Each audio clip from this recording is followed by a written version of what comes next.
Got a little dicey at the end, but the Boston Celtics win their 12th game in 13 tries. Jaylen Brown was awesome, and I'll tell you why I think the Jaylen Brown-Marcus Smart connection in this game is a sign of their growth over the past few years. Right now on the Locked On Celtics podcast. Be ever ready. Recognize the city of champs. Boston, baby, we do what you can't. Locked on number 18, Tatum and Brown, J-team, step back. We gon' wet that and slay teams. Of course, the Celtics, who else could it be? Screaming like KG with the Larry O.B. Karalis above average, assessing the team status. Best daily pod, no cap, salary matching. Clutch like Bird the DJ, keep John on replay. Prime time, dapping up the truth on the sideline. Raining J's, how it started, raising banners, how we finished. Locked on Celtics pod, home of the winners. B. Hey, welcome back to the Locked On Celtics podcast, right here on the Locked On Podcast Network, where it's your team every day. And I'm here for you every day with a free, fresh podcast that you can get right to your device when you subscribe. So I hope you're subscribed. You can even watch the show on YouTube. Please watch the show on YouTube. Subscribe on YouTube. Honestly, I'm trying to catch Locked On Lakers, and we're right there. If enough people subscribe, we can pass Locked On Lakers. And that's really all I want. We can't have the Lakers beating the Celtics in anything, even podcasting. So please do that. I'm John Karalis, former professional basketball player, now covering the Celtics for Boston Sports Journal. And I've written a book called Boston Celtics All-Time All-Star. Some of you have ordered that off my website. Great gift for Christmas. I'll get those books out this week. And if you want to order them, johnkaralis.com gets you that book. Celtics beat the Wizards 130-121. Shouldn't have been that close. The Celtics were up 26, but the bench, Joe Mazzulla and Adam Himmelsbach of the Globe tweeted this out. Joe Mazzulla finally listens to people and says, all right, fine. Fourth quarter, we're up 26 at the beginning of the fourth quarter. Let's just make it all garbage time. Whole fourth quarter is garbage time. And what happens? The Wizards actually make a comeback, forcing Jaylen Brown to come in, forcing Marcus Smart to come in, Al Horford, all those guys. They come in, they kind of quell the rebellion and go back and win this game. So I'm not going to get too worked up about the bench kind of forcing these guys back in. It wasn't that long. No one got hurt. It's not, I think, that big of a deal. So we'll talk a little bit about the game here in the first couple of segments. In the last segment, Jaylen Brown, Marcus Smart, the connection in this game. Marcus found Jaylen for 6 of his 7 assists. And I think I'm using that as a jumping off point to kind of show how these guys have grown. That's going to be in the third segment. Jaylen, though, was really great in this game. 36 points, 13 of 23 from the field, just 2 of 7 from 3, 8 of 8 from the line. A dominant game. This is the kind of dominance that you want to see. It's almost like if I read that stat line and didn't tell you who it was, you'd probably say, oh, well, that's Jayson Tatum. Because, yeah, you score 36 points with only 2 3-pointers. This is exactly the type of stat line that Jason's been putting up all season long. By the way, today's show is brought to you by PrizePicks. PrizePicks is daily fantasy made easy for first-time users. You can get up to 100% instant deposit match worth up to $100 with the promo code Locked On. That's PrizePicks.com. Promo code is Locked On. Yeah, so this is the type of numbers that Tatum's been putting up so far all season long, which is to say this is an MVP type performance. Jaylen was a plus 26, 36 points, 5 rebounds, 2 assists, just 2 turnovers. Really just an all-around great game. Without Tatum here, Washington was shorthanded. No Kuzma, no Rui Hachimura. So they were down some of their key guys, their role players. And I mean, I don't think they had much of a chance either way, but they were still down. And Jaylen took advantage of it. And this is especially impressive because the Wizards are not a team that give up a ton of points at the rim, but Jaylen was able to get those points at the rim for sure. So he had a big game here, but it wasn't just him. I thought Marcus Smart played extraordinarily well. In fact, you look up and down this roster, and the fact that they scored 130 points. By the way, if you're listening to this and you're hearing like pops and bangs in the background, you can see it on YouTube. The crew is over here kind of cleaning up the building, getting rid of all the leftover stuff. So that's what you hear in the background. Celtics are going to be here on the back-to-back tomorrow. So I'll be right back here doing this tomorrow night at this point, probably an hour and a half later, since this was a 6 o'clock game But I thought the Celtics got, obviously, I'm talking about Jaylen Brown and Marcus Smart. That's going to be later, but Smart led the team with 7 assists. I thought the flow of this game early on was back and forth. Then Malcolm Brogdon comes in and changes the course of the game a little bit. They go on an 8-0 run immediately after Brogdon comes in and gets some separation, right? That becomes the 9-point lead. And it's kind of funny that it became a 9-point game at the end, because that's where the lead kind of felt like it was staying for much of the second quarter. And then the Celtics bench comes in and just does a great job. I'm going to throw out the fourth quarter bench numbers because that was weird. That was garbage time. That the Warriors, they look like the Warriors for a few minutes. The Wizards were able to put up some big bench numbers because it was bench versus bench. And that wasn't indicative of the real flow of the game. The real flow of the game in quarters 1 through 3, where both teams were trying and actively trying to win this game and playing their full complements of guys. The bench points were 40-14 in Boston's favor. So you're looking at Malcolm Brogdon having a 17-point night. Luke Kornett, 12-point night, 14 points for Sam Hauser. You're getting up and down this roster on a night without Jayson Tatum. You had 6 guys scoring between 12 and 17 points. Like I said, Kornett, Hauser, Smart, Derek White, Al Horford, all between 12 and 17 points. That's the type of performance you need to get to get past a team. Look, the Wizards 10-9, not the worst team in the world, not a great team, but without Jayson Tatum, without an MVP candidate, you need somebody to step up, and everybody kind of pitched in behind Jaylen Brown, who had the MVP level performance. That's the type of performance that's going to get him a lot of recognition. Marcus Smart, after the last game, said, hey, not the last game, but one of the previous game recently, said, I tell Jaylen that, at your best, you're an MVP candidate too. And that kind of pushes Jaylen a little bit. And he's not wrong. People have gotten on me for not giving Jaylen his proper due. When Jaylen's playing his best and he can do this is all NBA level stuff. This is what's going to get him all NBA recognition. So I just think that Tatum is going to be the MVP candidate.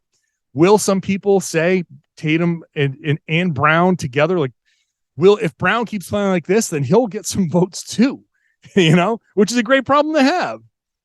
But either way, both guys are all NBA players. And if you have 2 all NBA players on your team, you have a pretty good team. So I thought the support there was great. So that's the star players. Let me get into some of these role players here, because I thought it's not just that Malcolm Brogdon had a Malcolm Brogdon game, but these other guys I thought were really, really good. And I have a theory on Luke Kornett, which I just don't think the Celtics need to go find another big. I think he's playing well enough for that to be kind of something in the past. I'll talk about that next. First, let's talk about Turo. Today's show is brought to you by Turo, the world's largest car sharing marketplace. With Turo, you can book any car you want, wherever you want it, from a community of local hosts. You can browse a huge selection of vehicles for just about any occasion or budget across the United States, the UK, Canada, and now Australia. Lots of Locked On Celtics listeners in Australia. Now you have this option to book a spacious SUV or minivan for a family road trip. You can get classic or luxury cars for a special event, a birthday, or a holiday. You can find affordable economy cars if you're just on a budget and you want to get from point A to point B. Test drive that new electric car you've had your eye on to see how it fits into your everyday life. Many Turo hosts can even deliver the car right to you. Every trip is backed by liability insurance. Terms and conditions apply, and exclusions. Forget boring rental cars. Find your drive at Turo.com. Thanks for making Locked On Celtics your first listen every day. How about making Locked On Sports Today your second listen? When you're done with the show, pop on Locked On Sports Today. You can get all caught up. Big football day, big big World Cup day, everything that you need to know, the biggest stories in sports. There on Locked On Sports Today, wherever you found this podcast, even on YouTube, you can find that one.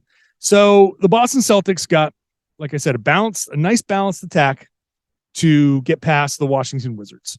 I was not impressed with anything the Wizards were doing, but the Celtics were able to take advantage of the holes in that lineup.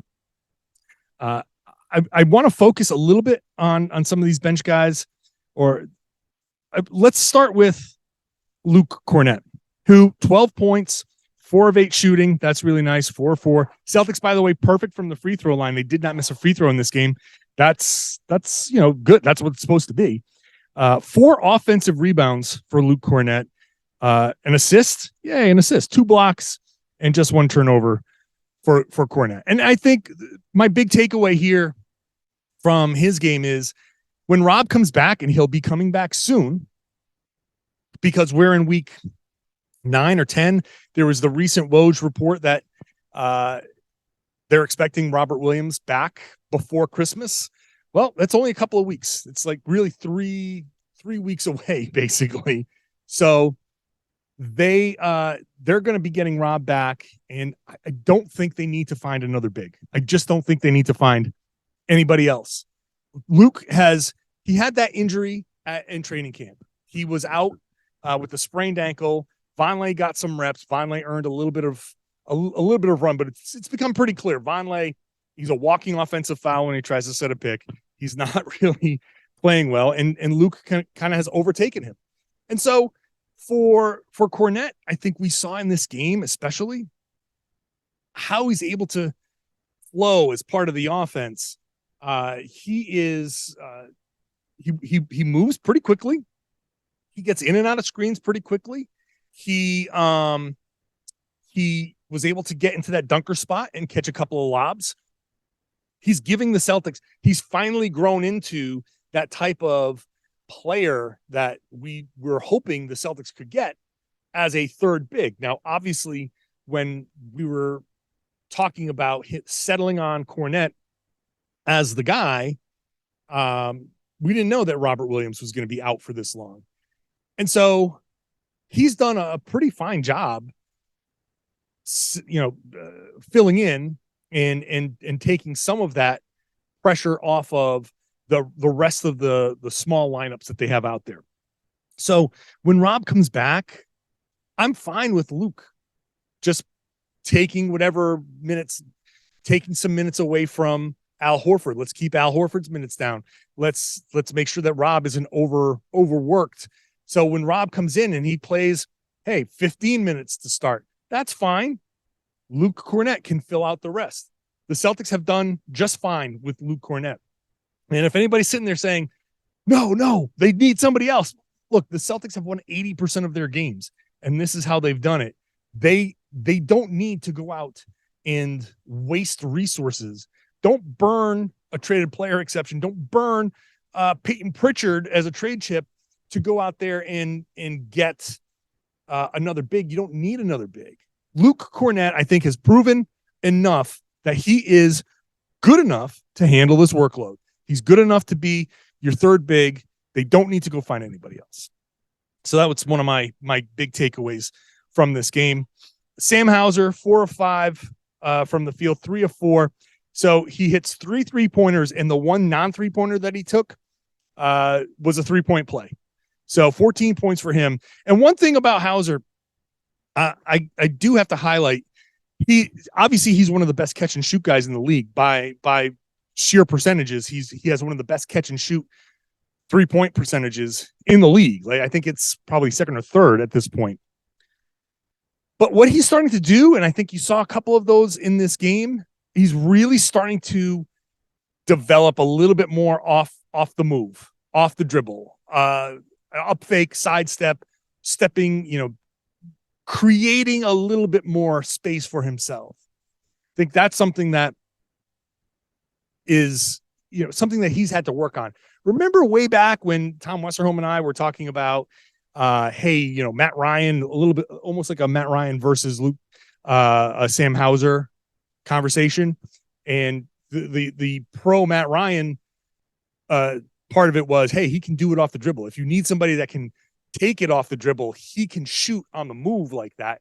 And Hauser hasn't developed that part of his game. But Hauser was always going to be the much better spot up shooter.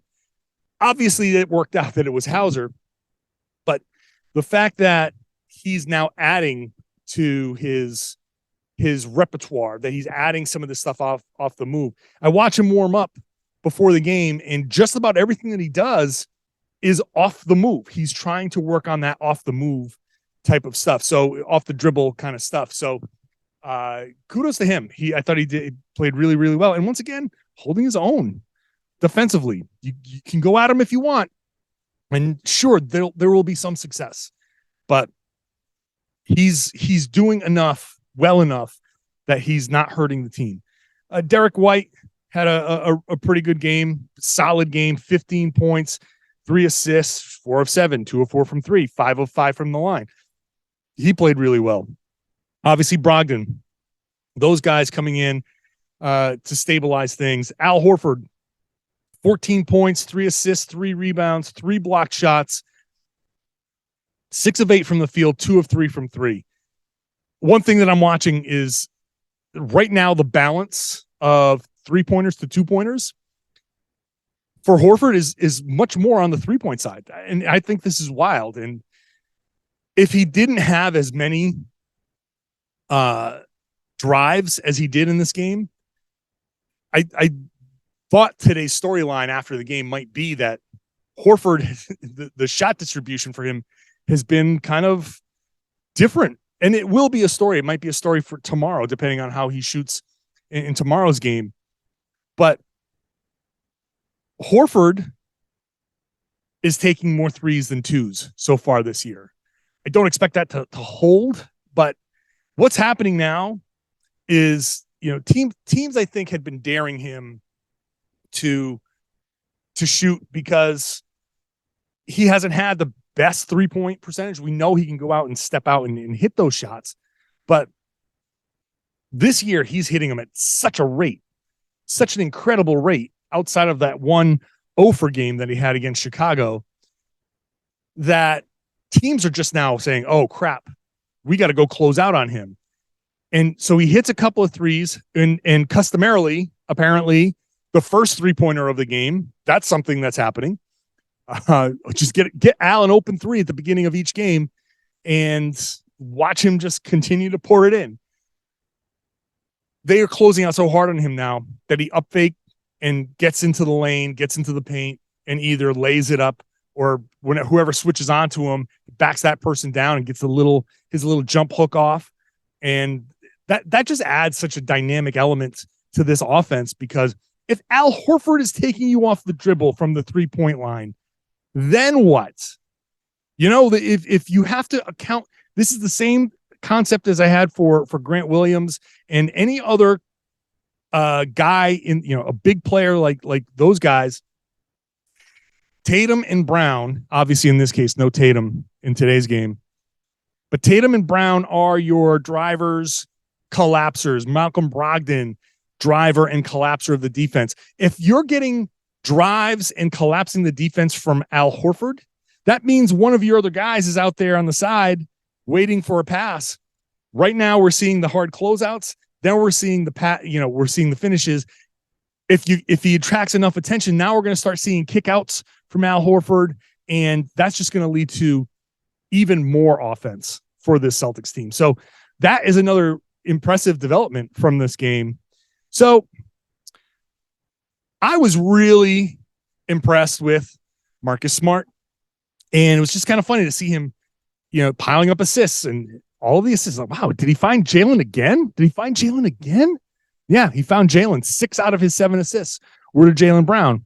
And it got me thinking, what progress these two have made. This game might not mean all that much to people, but when you see that many assists going to Jaylen Brown and that Marcus Smart Jaylen Brown connection, there's actually some symbolism here. I'll talk about that in just a moment. First, let's talk about PrizePicks. Today's show is brought to you by PrizePicks, daily fantasy made easy. I've had people walk up to me right here in this spot and say how much they love PrizePicks, because it's very simple. You pick 2 to 6 players and you pick against their PrizePicks projection. PrizePicks sets over-unders on all of their points, rebounds, assists. you can cross into other sports. If you go log into prizepicks.com and you look across the top, there are so many sports there, all the major sports, all the college sports, MMA, boxing, European basketball, cricket, NASCAR, esports. You have tons and tons and tons of choices. So if you pick 2 to 6 players and they score more or less, however you pick it against their projection, you can win up to 25 times your money on any entry. You're not playing against me. You're not playing against anybody else.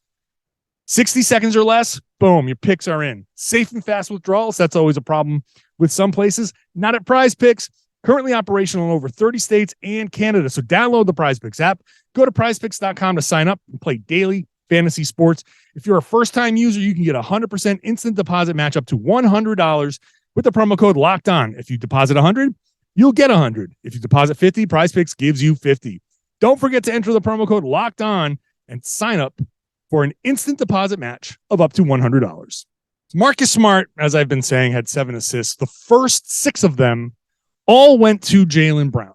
Some were fancy, some were just regular passes. But Jaylen Brown, 6 buckets are directly attributable to Marcus Smart assists. So 6 out of the 13, so almost half, although there's no half of 13 in basketball.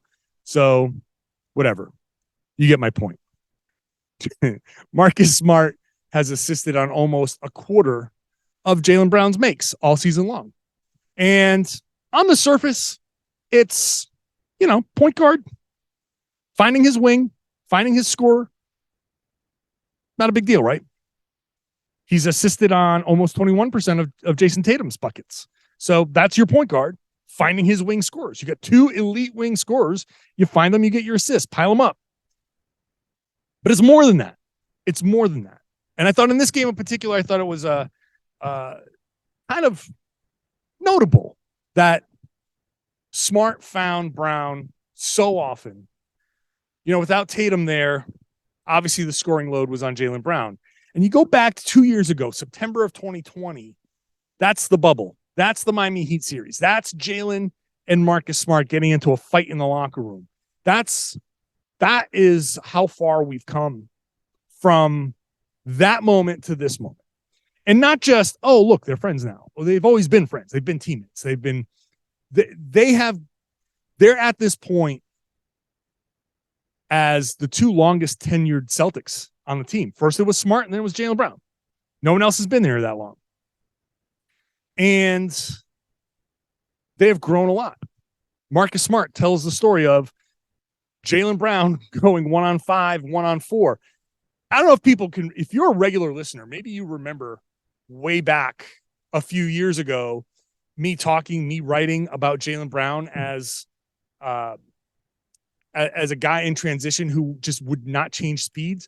I'd always use the example of the 100-mile-an-hour fastball pitcher who, once you like the first time you face him, you're like, oh my God, where did this come from? That's a 100-mile-an-hour fastball. Once you can time it, it's if it just goes straight and you don't change speeds, it's meaningless. You can time it. You can hit home runs. Jaylen was that guy as a basketball player. In transition, he would just go 1-on-5 straight as fast as he could, jump into the crowd, and he'd turn it over and he'd get blocked, whatever. Offensive fouls. And Smart tells the story of like, we'd say, what are you doing? He, slow down. And he said that according to Smart, Brown said, the defense hears you tell me to slow down, so I'm going to speed up. However that went, Jaylen sort of denied it afterwards. But you think of what Jaylen Brown is now as a driver, how crafty he is, how he changes speeds, how he changes direction, how he can use both sides of the rim. He has evolved a lot as a player. And over the past few years, as he's become an all-star and he's become one of the main guys on the team, that has been part of his evolution, understanding pace of the game, understanding the defense, making the reads, when to pass. And he's still evolving. He's still growing. We know that. He still turns the ball over a little too much and gets caught up in trying to attack too much and gets himself into trouble. He knows that. We know that. But he's evolved so much that it has allowed him to become a guy who, when the other star is out, can come in and drop 36 very efficient points for a team that's won 80% of their games so far in the NBA. He has grown. Marcus Smart has grown. He has, for all the talk about Marcus Smart and his shooting, he only took 8 shots in this game. He hasn't been taking a ton of shots. I think he's been mostly fine. Every once in a while, he turns into like old Marcus, but he's grown. Marcus Smart, and a lot of people have talked about in recent years, not so much recent, not like this season or even at the end of last season. But a lot of the talk was, well, you need a pass-first point guard. Well, Marcus Smart is a pass-first point guard now. That's who he is. He wants to pass before he shoots. Now, sometimes he feels like, okay, I have to shoot because we're either cold or maybe somebody's out. This would have been a normal game for Smart to start taking too many shots because he would feel, hey, I need to pick up the scoring for Jayson Tatum, but he didn't. Smart finally gets the play point guard. No Kyrie, no Kemba, no Isaiah Thomas. High level, elite scoring point guards that will pass and get assists, but they're looking to score first. Smart finally, after Dennis Schroeder goes away last season, Smart finally assumes that role. And Jaylen has grown into this elite scoring role. So as much as this is a late November, you say, it's a kind of meaningless game. Doesn't mean a whole lot. It's like nice that Celtics have won 3 in a row and they've won 12 of 13, and that's all great. And Smart has 7 assists, 6 to Jaylen Brown. That's a nice little quirk. That's kind of funky. But in a way, you see that connection over and over and over again, and it just hammers home this, wow, Smart has really, really grown. Jaylen has really, really grown. And after the game, Jaylen said, hey, Smart, we've had fights, we've had ups, we've had downs, but he's my brother and I love him. And that's what Smart said back in the bubble. These guys have grown so much together. They're no longer, 2 years ago, Smart's 25? Jaylen is 23, 24. These guys are, growing up. They're veterans now. They're veteran players. They're locker room leaders. They're guys that are depended on to do a lot for this team. And I just saw this performance as a real sign of growth. A real, you kind of have these flashbulb moments and you look at a game like this. I do. And I'm like, wow, that's a kind of a interesting kind of connection for where this team is, for where these guys are in their career. Smart was a point guard that helped lead a team to the NBA Finals. He's the guy that's distributing. He's the guy that's finding these two guys, Tatum and Brown, and setting them up and leading them on the floor. Brown, his evolution as a player has been phenomenal. The fact that we're talking about Jaylen Brown as an all-NBA guy, and I think obviously an all-NBA guy right now. I wouldn't have guessed that 3 years ago. I mean, regular listeners know. I'll finish with this.